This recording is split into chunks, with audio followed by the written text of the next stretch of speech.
All right, so next we're going to move on to the Fouette Bas. Fouette Bas, Fouette, I don't know, my pronunciation's not great. Fouette, is perfect. It's the whip. This is the whipping kick, and it's the round kick in Savate. So once again, the instrument that I'm striking with is the toe of the shoe, especially if I have a constructed shoe that's hard. These wrestling shoes are kind of soft, they're kind of forgiving, but if you have a Savate shoe, it actually has a hard toe, or if you're wearing street shoes, as far as self-defense goes, Savate kicks have a lot of application of self-defense. I think the shoe makes a big difference in how you land this kick and the range that you're going to land at. So my target is, for reality, my target would be the joint of the knee. I would actually try to get it right in the joint. In training, I'm going to go just above, and I'm generally going to use my instep to be nice to my partner. Right? But be aware that it would be the toe. And so them used to point out was that if you had a stack-heeled shoe, a shoe with a heel with a little bit of depth to it, you would actually just miss and use the heel to try and clip the toe. And that was the goal of that kick. So find your distance. This is a long range kick because we're going to do the rear leg first. All the kicks are long range, but rear leg gives you the longest reach because my hips turn when I throw the kick, so I actually am taking a step forward when I do the rear leg kick. My knee is going to come up straight. I'll turn my hips slightly, my knee's going to come up straight, and then as I bend my support leg and drop into the kick, I will turn my hips over. Right, so it comes up straight, and then turn it over. So here, am I targeting okay? Yeah. Okay. So if you want to, you can put your glove here, give him a target, so you can go for it.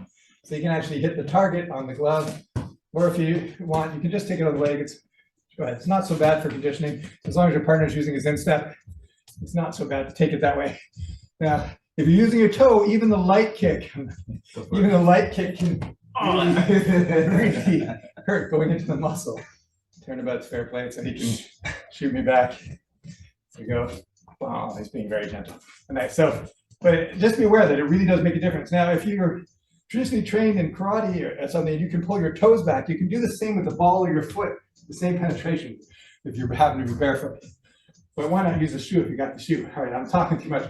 We're just going to go back and forth. So the lead leg is the same idea. I'm going to start a little bit closer. Just outside punching range would be the point where I can raise my knee and same thing. I'll bring my knee up straight, then I'll turn my hips and drop into the kick, trying to hit from as far away as possible, especially on the low line kicks. So Brian goes, so you can see it from the other side, raises his knee up, just drops into it. All right, so we're going to go back and forth with the Fouette Bas off of either leg. I like to do the rear first, but you can do what you like.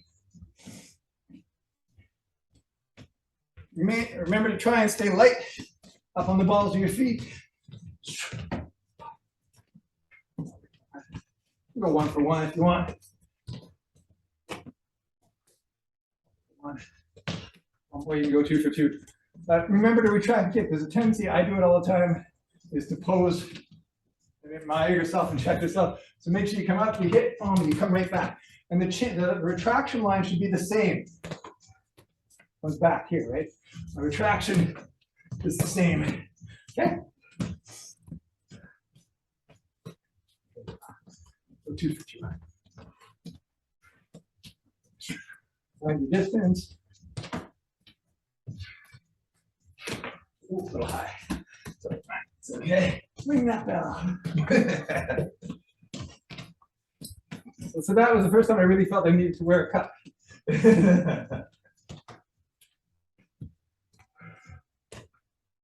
And it's that low line awareness that really makes a difference between Savate and other arts that kick. Not very many other traditional or many other even kickboxing styles have the leg kicks other than Thai boxing, obviously. But Savate often gets compared to like Taekwondo for the fancy kicks, but Taekwondo doesn't have that low line awareness. At least competitive Taekwondo does not. I'm sure traditional does. So as far away as possible, I want to hit. I want to be extended away from as far as I can. Right back to your stance.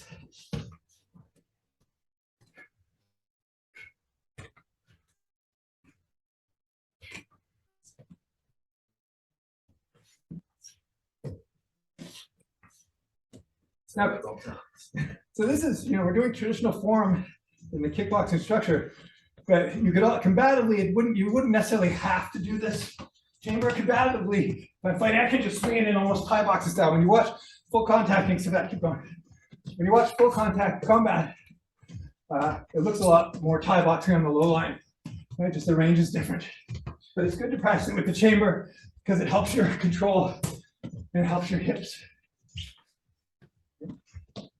And it also can be confusing to somebody who's not used to it because they see the knee come up and you sink into that low line kick and they think that high kick is coming.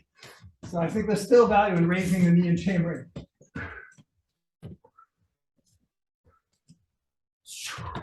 Oh, hi, let me do that again. Yeah, much better.